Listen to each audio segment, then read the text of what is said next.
అదరగొట్టే కారం రంగు రుచి ఆచి కారం పొడి. ఈరోజు ఎస్ఐఆర్ వెనకాల ఒక పెద్ద కుట్ర ఉన్నది.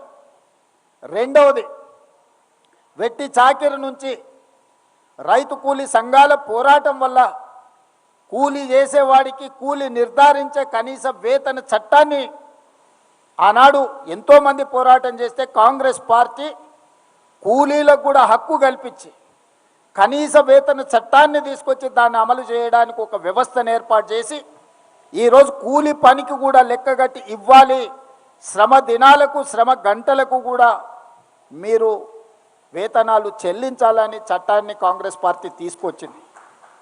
వాళ్ళకు పని దొరక్కపోతే పని కల్పించడానికే పని లేని పేదలకు, భూమి లేని పేదలకు, ఇల్లు లేని పేదలకు రక్షణ కల్పించడానికి, ఆహార భద్రత కల్పించడానికి మహాత్మా గాంధీ జాతీయ ఉపాధి హామీ పథకాన్ని తీసుకురావడం ద్వారా పేదల యొక్క ఆత్మగౌరవాన్ని పెంచాలి అని శ్రీమతి సోనియా గాంధీ గారు ఆలోచన చేసి మన్మోహన్ సింగ్ గారు ప్రధానమంత్రిగా ఉన్నప్పుడు ఈ చట్టాన్ని అమలు చేయడం జరిగింది.